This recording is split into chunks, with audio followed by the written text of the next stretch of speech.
Winner X 150 367 auto na mga paps. Batang bata, sariwa. So far na-chinsoil lang natin to nung nag 168 ang auto nito. So ngayon naka 367 na siya. So pagka nag 500 ito, change oil ulit natin. So salamat naman at napaka smooth nitong Winner X. So sa umpisa lang medyo nangangapa tayo, no, kasi parang ang bulky nga niya, laki kasi ng kaha. So nakakapanibago kasi galing tayo sa RS. So ayun, medyo nibago tayo sa laki ng kanyang katawan.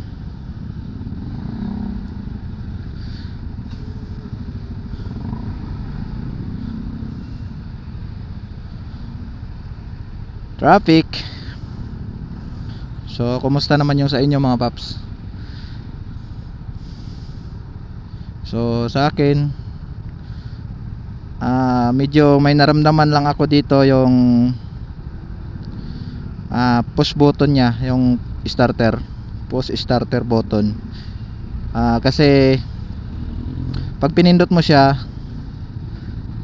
para ang tagal yang mag-react para mag-start mga paps. Siguro dahil minsan lang magamit,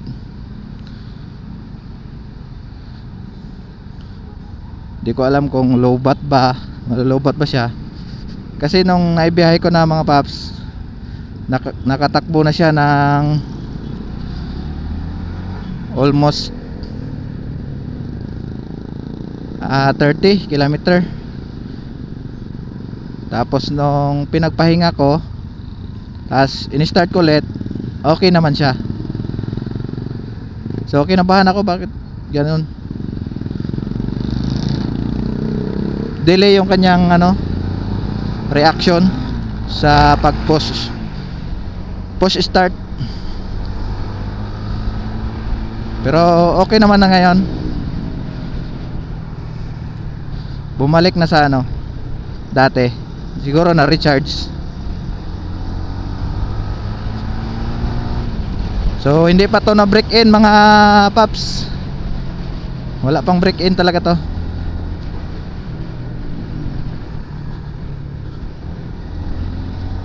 Hindi pa nabiyahe ng malayo. So dito lang, bahay trabaho. So sana ma-break in natin to, no. Makarating man lang ito na 1,000, ma-break in natin ito. So sa ngayon dito malapit lang. So wala pang malayong tinakbo nito mga paps. So napaka smooth sa shifting, wala namang problema. At wala pa akong pinalitan.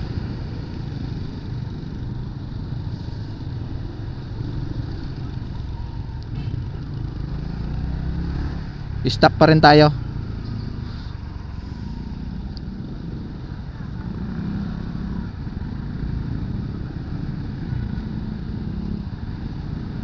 So napatingin sa atin si sir. Huwag ka mag-alala kasi magkakaroon din kayo nito. So pinangarap ko lang to dati din, at ngayon ay hawak ko na pala, naida-drive ko na pala siya.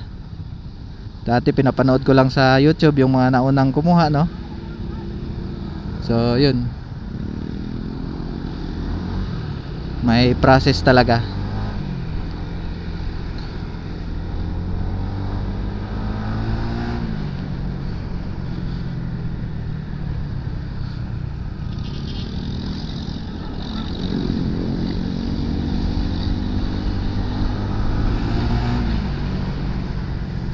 Ang ganda pakinggan ng Winarex pagka high RPM na siya. Kasi parang bumabating-ting yung tunog ng kanyang tambutso. Ang ganda pakinggan.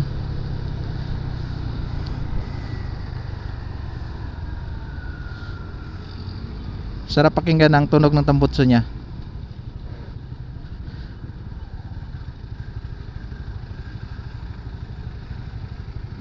Wag sanang ulanin. So ang kagandahan lang, no, pagka medyo may kalaparan talaga yung gulong, mga paps, may babalance mo siya ng maayos, no.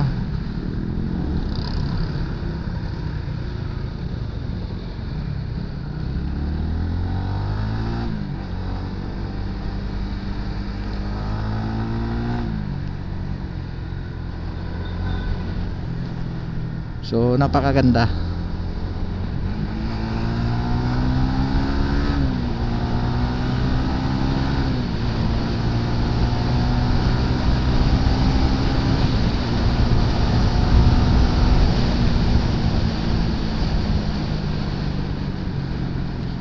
So kahit hindi natin maisasagad yung RPM, so napalo pa rin talaga siya ng 100. At matuloy na yun, mga paps, promise.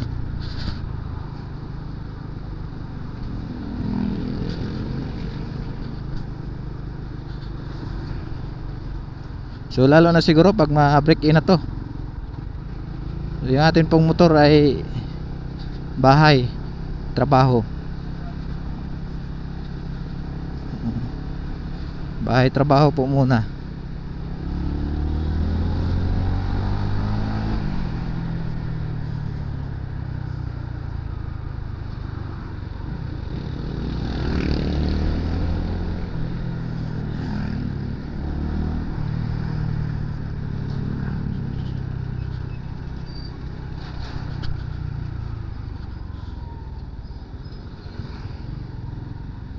Ay, pag-gas pala ako.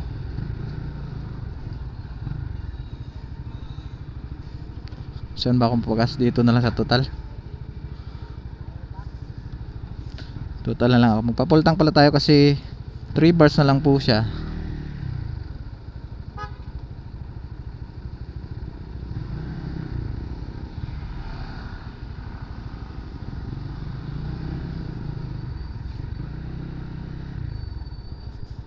Pultang natin.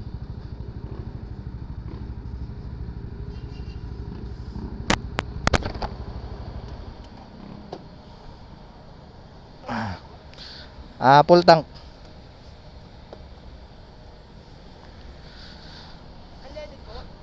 Green. Green.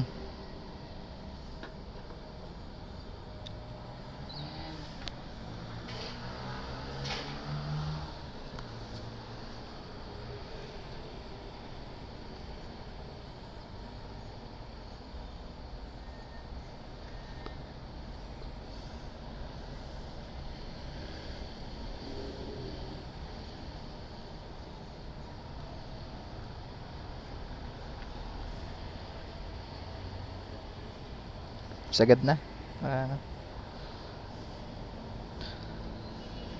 Kaya 150? Kaya ba 150? 45. Di, puno na. Okay na yan. Okay na yan.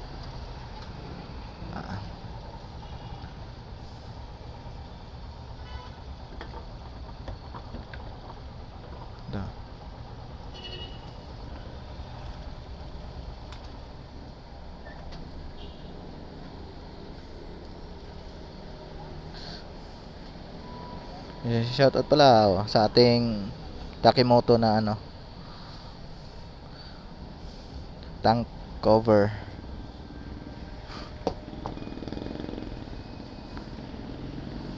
Thank you.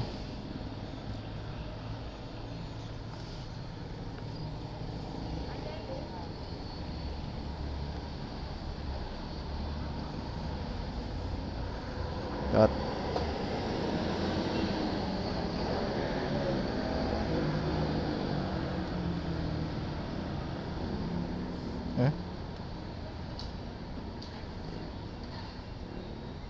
Tingnan nyo mga paps.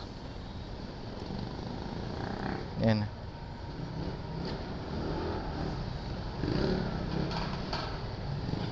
Oh, diba? Okay na, bumalik na siya sa dati. Saglit na lang siya mag-start. Kanina kinabahan ako pag alis ko sa bahay. Ang tagal. Pag pindot mo mga 4 to 5 seconds bago siya bago siya mag-start. Nakadiin na ako. So hindi pa rin siya nag-start. Salamat at okay naman ah. So siguro hindi lang talaga kasi siya na laging nagagamit.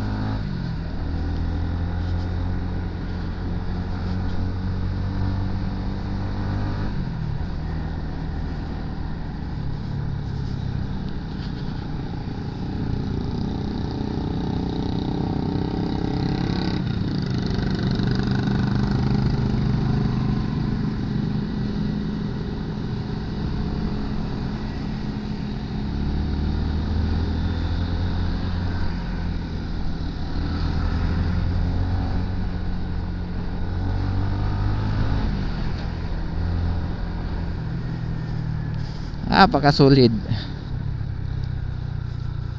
Sana wag mo nang umulan. So proud ako mga paps na sabihin sa inyo na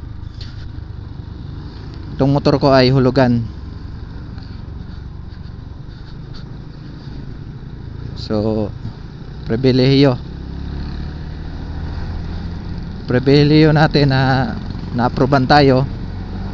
Isang favor ni Lord na na-approve tayo na maghulugan ng Winner X. Sige lang.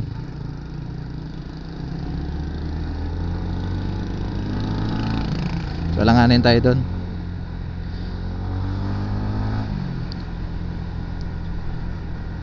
Salamat naman at na-approve tayo. So kinuha ko pala to sa Bike World San Pedro. So in front of BDO North Point.